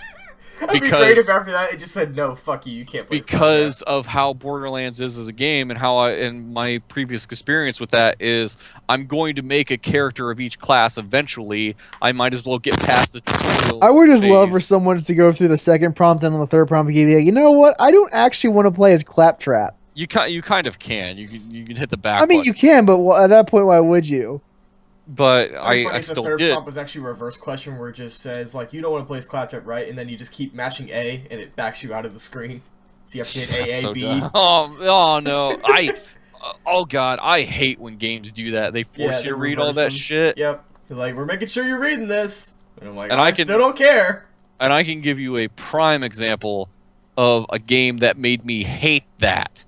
Which, but to finish my thoughts on Borderlands, the pre-sequel, like, I don't think I've run into the stuff yet that would make people absolutely hate it. Because, like, the oxygen stuff, it hasn't really. The further I go into it, I feel like I'm less worried about it as I We'll go get like on. tanks that have thousands of Oz. So Yeah. So it doesn't really seem like that's that big of issue that's stopping people from playing this. Like, I would get why that frustrates some people, but it's like, just play as Claptrap, whatever, regardless what the game says. and Claptrap. So, but aside from that, the whole cliche of the game makes you read what it's saying, because if you're just mashing the button, it makes you read it again. Do you remember meeting Mr. Rossetti in Animal Crossing? Mm-hmm. I'll never forget that fateful day. Oh, when I didn't save my God. game. I Has never played an Animal Crossing I have game. never played it since that day that I forgot Okay. to save. Okay. Basically, Mhm. way back at the GameCube version of the game, and I think subsequent versions did this too until the 3DS game, when they basically said, we're going to take this out. 'Cause, But look, it's not funny anymore. yeah. But way back in the GameCube version of Animal Crossing, it was basically, if you shut off the game without saving first, because, there was no auto-saving on this bullshit. It was, you had to save your game before you stopped.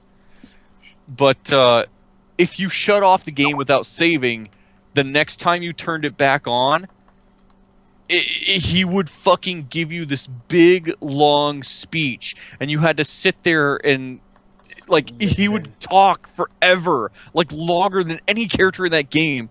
And at some point, and if you were just mashing the button, he would come up with a prompt that, were you listening to what I was saying? And by default, it would go no. And he was like, no, you didn't listen then. I have to tell you again. Ugh. And yeah, that was such It was. horseshit. It's basically just hell. It's just some version of Yeah. hell. Yeah, it was basically just their way of conditioning you to save. On every the single other time. hand, that is a great way to condition you to pay attention.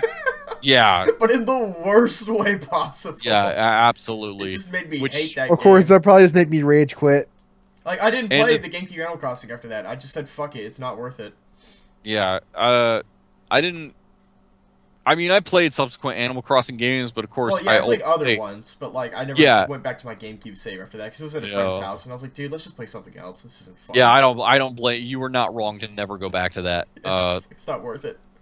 I was like 12. Because, and the thing is, I still remember reading that story about the 3DS version was not going to have Mr. Resetti, and well, I think he's still in it, but not at the capacity where he was before. Like they just probably made him do something else. But I wonder if it was just like a reminder. It's like, hey, you should save next time. I'm out. Yeah, Like, yeah, just- but that's all you really needed. like he doesn't. He's not gonna give. And like anybody who got pissed at that, fuck off. Just No, let's not bring him back. like if there's somebody heartbroken about, oh, Mr. Massetti's not gonna bitch at you again, like just shut I up. just love being yelled at in my games. It's like Jesus. Like, dude, you got some more problems than Mr. Eh. Satan. Anyway, Anyway, That's been my week. anyway, Sam, Samuel Callahan, I'm playing video games. how Sorry, has Blanket. your week been? I worked a bunch, I think. I have a very bad memory. You think you worked, or you don't actually know? I mean, I probably worked. I got a schedule that says I worked. Have you been drinking again, Samuel? Just hard liquor every night. I don't know. Like, work has gotten to such a point where it's been over 2 years now where it's just like I just go in and I go to work and that's it. Like, I don't remember anything about what I do at work All anymore. work and no play makes Jack a Jesus. dull boy. Yeah. We did have Halloween night, though, which is our busiest night of the year, so that was lots of fun. I'm working retail. That's gonna be me in the next few months. Yeah. I For us, though, Quick- it was... quick- Yeah, go ahead. quick story. Where I work at, they allowed us to dress up, although being in a factory That setting. sounds like a bad idea.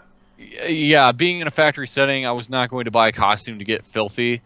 I'm sure that's great for the people in the human resources office that don't have to do the same shit I do.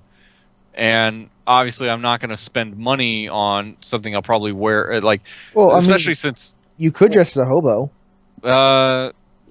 that thought didn't cross my mind.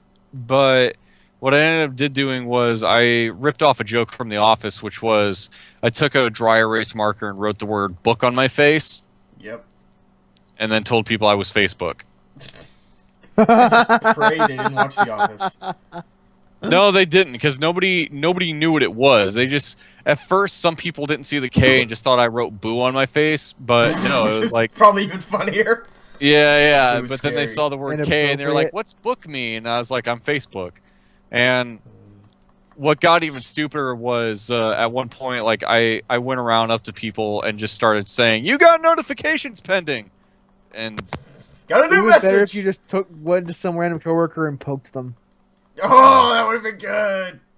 Oh. somebody had asked me if they I could check their poked you. face. Please poke back. I poked you. Somebody Our asked friends, me if right? they could check their Facebook, and I told them not during work hours. Okay, so you got something out of it. Yeah, so that was You should have gone Little as the dumb. ghost of MySpace. That would have been No great. one uses Oh. poke anymore. I mean, to be fair, we're getting to the point where not people use Facebook anymore. At least people I know. Isn't that great? I know. But anyway, Sam, back to you. Oh yeah, video games. All right, I was working. So Halloween night. So prior to that, I had been coming in every morning and working in the morning, going home for like 2 hours, and then coming back and working.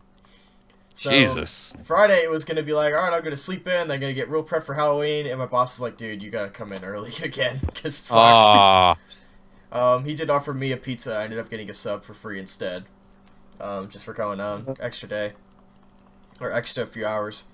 So then when I got back though, and I came back, and we got super busy as we expected, but then we had like this weird dead point for like a couple hours during the trick or treating because apparently the neighborhood that the store is in, and not my neighborhood, has like specified trick or treating hours. So it's kind of like between the hours of 6 and 7:30 you can trick or treat, which is weird. yeah. I mean, that makes sense. I don't know, like, it's funny because they were like, yeah, it's normal, and it's like, I don't know, my neighborhood is just you did it until people would stop answering the door. Because they'd be like, fuck you, I'm going to bed. I used to do it till like 10 p.m. or something like that, something nuts for a kid. But the thing was that we had that lull, so like we let a bunch of people go. So of course what happens is that like at 8:30 when we're closing an hour, we start getting a whole bunch of orders, and they're all deliveries. And literally by 9:10, which is 20 minutes before we close, we got 4 deliveries, and they're all to like super far places. I apologize in advance. So one of the drivers, the other guy, because there was me, another driver, and the owner of the store. That was it. So the other driver took 3 deliveries at once, and I got one that was to a pretty far place. So by the time I finally came back, it was like, by the time I got to my delivery place, we were already closed. And that was after the other driver answered the phone, and literally my boss was like, dude, just, I don't know, try to convince him not to or something. So he was like, look, it's gonna be like 45 minutes, we close in 20 minutes. It's like, are you really sure you want to get this delivery? And they thought about it, it's like, yeah, we still want to order these couple of pizzas. So of course when they got there, they were like, we're so sorry, and I was like, dude, just let me go home, I don't care. Like, I just want to go home. If you're so sorry, Yeah. then you shouldn't have ordered the fucking pizza. Yeah, it's like, go fucking, I don't know, go to someplace that's open all the time. But when that was finally done, I had a friend of mine from Atlanta, which is about, hour, 45 minutes away from me, was in town for a different party. So I got to hang out with him for a bit. So just went to Steak and Shake, talked a bit about anime. He told me about his fan-subbing group apparently went under due to internal conflict. Which is, apparently there's a lot of weird politics that go into anime fan-subbing that I didn't know about. Neither did I. Yeah, it's really something- weird. I don't know, but I don't know. Well, I didn't know you liked anime that much. I mean, he's the one who does the fan-subbing. Like, he worked for a group that did the subs. Caliph was the name of it. That's a thankless job. No, you want to talk about thankless work, man. It's the people who do shit like typesetting, which is like aligning text with signs and making sure it's the correct font and it looks like it's part of the world. It's like nobody thanks you, nobody donates or anything like that. It's just you do it week after week, show after show. I just leave it in Japanese and say fuck off. Yep, just gonna learn Japanese this Learn a week. new language, bitches. I'll just put no, even worse, I'll just put subtitles under it. So it was nice to talk to him, and I talked a bit about future plans and all that, and he definitely gave me some ideas about things that I could do in order to try to get a toe in the door for the gaming industry, so to speak. Because apparently he's convinced the idea that freelancing is not a terrible idea, and I was like, I don't know, but he's like, you gotta do something for money. I was like, fair enough. Yeah. So Well, a lot of the starting out developers have a job that they actually go to make actual money, yeah, and then the gaming thing is a hobby they do on the side, pretty much. yeah. So he gave me some good advice for that. I'm not gonna bother you with any of that stuff. I like to hear that when we aren't recording. Yeah, I'll definitely have to explain. Maybe I will just do a quick write-up of just what his advice was. Because it's not bad. He had some interesting ideas. So after that, it was really nice to hang out with him. It was just, I know we do it on the podcast, but it was really cool just to talk to a friend of mine and be like, let's just talk about games. And I mentioned this on Twitter that, like, there's this weird thing about Twitter where you could just have a conversation and people just jump in just because they consider it an open platform. So, like, I'll just talk to Brandon, just like some random person will just jump into the conversation because we mentioned something. And it's like that doesn't really happen when we're just sitting at Steak and Shake. There's nobody who leans over the rail and goes, oh, we're talking about Shadow of the Colossus now? Let me tell you about it. It's like, no, just let us have our own conversation. Like I had an angry tirade about Ebola in the news coverage a couple days back, and I got a couple of replies that were really interesting to listen to. Quote unquote interesting. But we won't get into like the politics and all that bullshit. But I just think it's cool that you can just have a comment on Twitter and we can get a conversation started just based on one little comment. Yeah. I mean, it can be really cool. Like, I just had a random conversation with somebody about mechanics in games, which is cool. But it definitely bothers me sometimes when I'm having a conversation. I forget that people can just jump in randomly, and it's like I was talking to this one person, dude. Like, I'm sorry, but I'm totally cool with it. Yeah. I just go with the flow. Yeah. So in that sense, though, it was nice to be able to just talk to somebody about games casually. And considering the current climate, he didn't know much about it. He didn't really care for it. So I was. I'm sorry. I heard that as Kermit Climate, and I thought there was going to be like a Muppets in here. Oh God. That's a terrible crossover. But yeah, like, it was nice to be able to just talk about games and not worry about, like, you know, the politics thereof. He just told me about how he's playing Shadow of the Colossus and how much he enjoyed it. Kermit is the ultimate Colossus. He's The final boss. He's the 16th Colossus, actually. That's what nobody tells you. No, there's a big mystery 17th Colossus that only certain people have ever seen. It's Kermit the Frog. Yeah, you know, you gotta do, like, this... I don't know, he told me about some weird, like, speedrun shit involving the physics. Have you guys ever played Shadow of the Colossus? I have. I have. Yeah. So he told me about, if you remember, the 4th Colossus is the one that you fight on a giant Colosseum ring, and he has the sword that he swings down, Yeah. that you climb up. Apparently there's a weird thing where you can fuck up the physics in a way that if you stand in a certain way, he will literally launch you into the air with his sword, and you can land on his head. So the only problem is that if you miss, you die, but it's a very common speedrunning tactic, where you just go straight for the head. And I was like, that's just... High risk, high reward. Yeah, that's speedrunning, baby. Yeah. But other than that, I have not played too many PC games. Like, I looked over my Steam list. Did I talk about Alien Isolation Evil Within last week? I don't remember when I bought those. I don't believe you I did, don't think actually. I did, because I think I got them like 2 days before Halloween. If you did, it was very brief, and we'd not Yeah. go into Yeah. a whole lot of detail. I'm not going to go into much because I haven't played either very much, although one thing I would say is that they are both good examples of one game being really well optimized for PC and the other not at all. I bet you can guess which is which, considering what you've heard. Yeah. Evil Within is a terrible PC port. Yep. Like, you know, Although I hear they finally unlocked the frame rate on that and made an option to disable the black bars. I've seen mods for that. Did you know if that was an actual update they did? I don't know. I forgot what the news story said. Alright. If they did an actual update, that'd be great, because one thing I discovered, and it could have just been when I was playing it, which is very possible, but the black bars seem to almost give me FOV sickness, which is weird, because that's usually associated with just horizontal field of view being too close, but the black bars, like, every time I see them, I'm like, I'm not seeing enough of the screen, and it's giving me a headache. But it's cinematic. But God, they're so huge. They're bigger than movie black bars. Like, somebody did the ratio count of, like, you know, 1 to 125 or whatever it was, or 1.25. And it's like, they're thicker than they are in movies. It's insane. But that's pixels you don't have to render anymore. Well, if you could take away the black bars and fix the FOV, so I don't know if that technically means they're actually being rendered or not. Or if somebody just did a weird trick with the FOV setting. But there are mods to fix that, and it looks real cool. The only problem is that, without going too much detail on that, because I've only played each for about 2 hours, the beginning of Evil Within is excruciatingly difficult. Because you straight up have, like, 2 bullets, the enemies will never die to melee because they will kick your ass no matter how many times you hit them.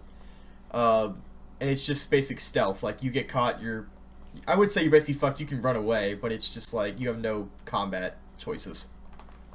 It's just stealth one-hit kills or just run away. And it's kind of annoying, and then at one point when I was running away, I ran straight into, like, an explosive wire frame or something like that. Like, I just crossed the wire and it blew me up, and I was like, great. And there's no, like, good autosave or anything like that, so I just keep moving back, like, 30 minutes. Which is funny that I haven't had that problem too much with Alien Isolation yet, because there have been a lot of save points. But Alien Isolation, really good PC port, has FOV settings, runs great. Did you see the Aaron Signal episode on Alien Isolation by any chance? I haven't yet. I've been debating watching or not because it says spoilers, although I've come to realize as I get older I don't really care for story spoilers, so I'm probably going to watch it after this. Was there anything specific he mentioned? He mentioned in terms of story, I don't know if we want to talk about, like, story at all. If not, I can just go to the gameplay parts he was talking about. I was just going to go ahead and say let's not talk about story yet because it's still a fresh game. Yeah. 'Cause in terms of gameplay, he said that it basically is like simulating how Ellen Ripley would feel in the Alien movie as she was fighting the xenomorph. It's like you're not... if you get caught off guard, the xenomorph will kill you, but if you're prepared, if you're careful, taking things methodically, then you'll be able to fend him off long enough to get to where you're supposed to go. Yeah, that's something I wonder because where it's not very scary, but it's super tense. Yeah, something I haven't read too many reviews of it, but I haven't seen anybody actually declare the alien is unfair, even though it's pretty lethal. Like, I don't think I've seen a review where they're just straight up like, this game is unfair to you, like, it'll just crush you. and he was talking about how they use save points as like a decision that the player has to make because the save points are never very far away, but they're just far enough off the beaten path that you have to consciously choose to go for them and risk getting caught to save your game. Yeah, that's probably the first good thing I've ever heard about them. Most people complain that they're just, it's just a weird backwards ass way of saving. I mean, I personally preferred, auto saving, but that'd be something I would love to ask the developers. Well, it's kind of like in Dead Rising, how the save system is designed to make you feel a specific way. Yeah. Whereas in Dead Rising, like when you go to save, you make a conscious choice to find somewhere to save because there's no save points. Well, there's no auto save, so you guys gotta make sure at there that. Isn't 3, but that was new for that one.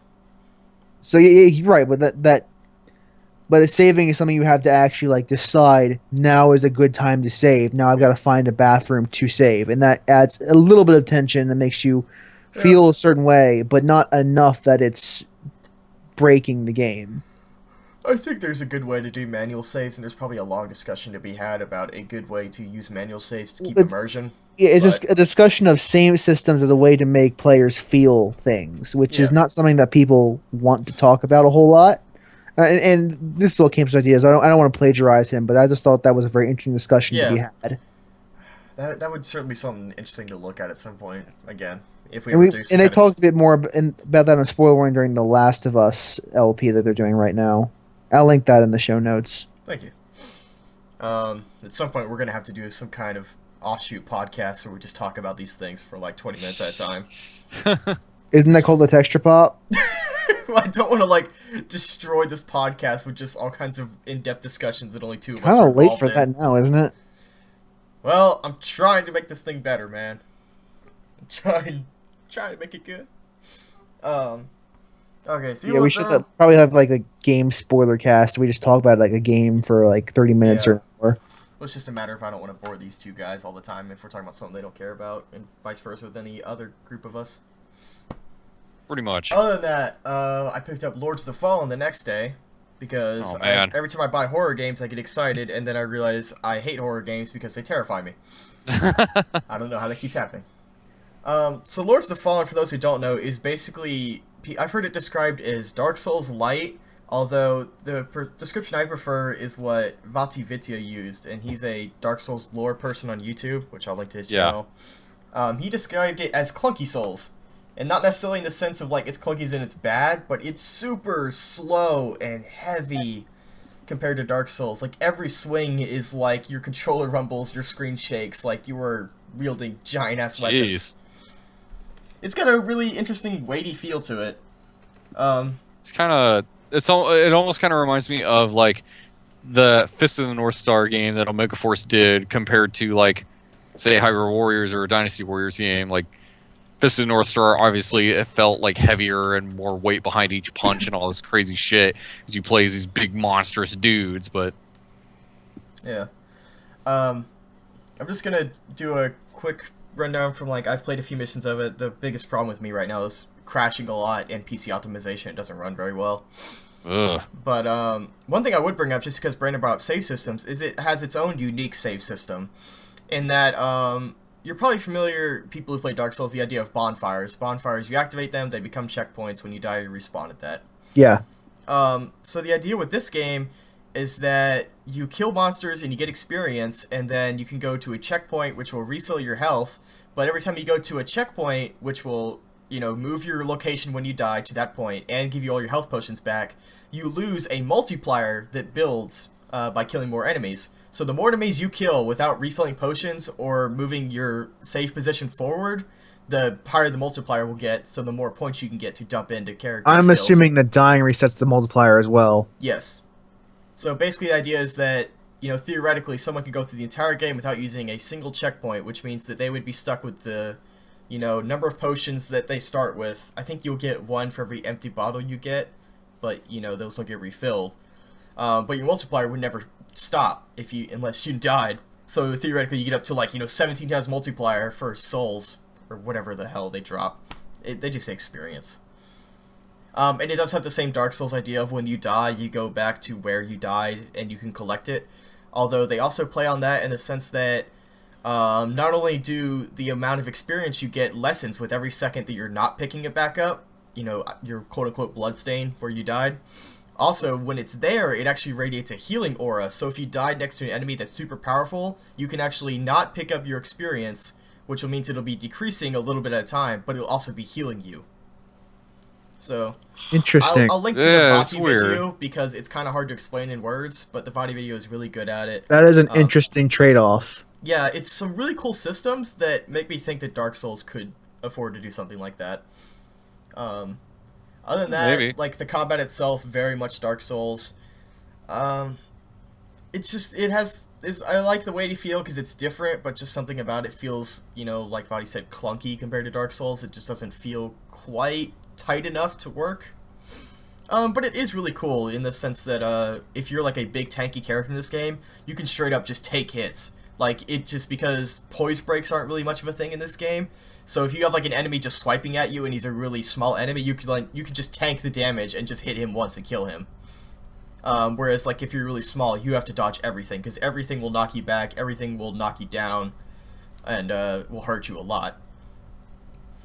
So I won't go too much more into that until I've played it more in Evil Within, Alien Isolation, bought a couple other games. Not gonna talk much about the Wii U because I literally got it like hours ago. And I'm installing Bayonetta 2 right now, so I'll talk about that next week. Oh shit. Ooh, shit. Yeah, because everyone says it's fucking game of the year apparently, so I should probably play it. My first thought. Doing that, I should probably start playing my Bayonetta 1 so we could do some comparisons. Yeah, I'm gonna download that too overnight. I have it on Xbox 360 as well, so I might want to pop that in and kind of compare that to the Wii version. But I think we're gonna have to wrap that up because I played a lot of games, but I didn't play enough of them to really talk about much of them. So, Cool. All right. Anybody got any final remarks, thoughts, anything? Shoutouts? I released my Nocturne Impressions piece this week. If you guys want to check that out, I'll put a link in the annotations when this podcast is eventually released. Right. And as always, the links for his blog and my blog will be linked in the description below. Yeah. And as always, I haven't done shit because I'm still in class. The link to Chris's class Well, not just schedule because will be you're in linked class, but you below. also work a whole lot too. Yes. Like, you say that like it's a bad thing, Chris. It's Like, it was just to be one or fair, the you're other, working then- and doing more school than either of Yeah. us. If it was just one or the other, you might be able to get some time in, but since you're doing both. It's a miracle he's gonna You know, it's paying off since I should be friggin' done come December. So get all that time to play And then you Hyrule can Warriors, start man. doing some video and writing again. Yeah, Yes. you can write about Hyrule Warriors. Write some strategy guides. I would hope that by that time I would. Chris I could start Acharia, something the else. author of the Prima Strategy Guide For on how Hyrule Warriors. I think Primo already beat me to that, man. That's. Yeah, they're pretty good about getting those out day one. I don't know how they do that. Yep. They get it out within minutes of the game releasing. It's amazing. Alright. exclusive developer concept art. Oh, Prima. The internet killed you, didn't they? Eh, They What still they sell say. stuff. My Video killed the strategy game star. On that note, I think we're going to end this podcast. So, if you stuck with us, we were a little bit tired this week, but, you know, if you powered we get an through extra hour. it, yeah, Yeah. powered through it with us, then, you know, we're happy you were along. And, of course, since I forgot to mention this before, Midnight yet. and I forgot to mention this before, but if you would like to submit a question, comment, story, whatever, you can do so at thetexturepop@gmail.com, or you can submit a YouTube comment, but just know that the email is sent directly to me, and I'll always check that. I may not always check YouTube comments, so if you want to make sure it's heard, email us. Yeah, since you don't get a lot of comments, we don't check them very often. Yeah, just I don't bother to log into the Texture Pop account all the time. If we do get a lot more comments, then we probably would stop. We would start like looking at them more often than we do. Yeah, because Hint, hint. yeah, submit comments about, man, they sound real tired and boring. Like, thanks. Yeah, I try. Tell me about how much you hate my opinion on Project Cross Zone. Let's just start a long form discussion on Project Cross Zone, paragraphs at a time in the comments. Someone start that. Alright, well, we will see you guys next week on the Texture Pop podcast show Bye, guys. on YouTube. Later. Any words, Garrett? Garrett, we're stopping. He's passed out drinking. Yeah, who knows? Gone. Bye, guys.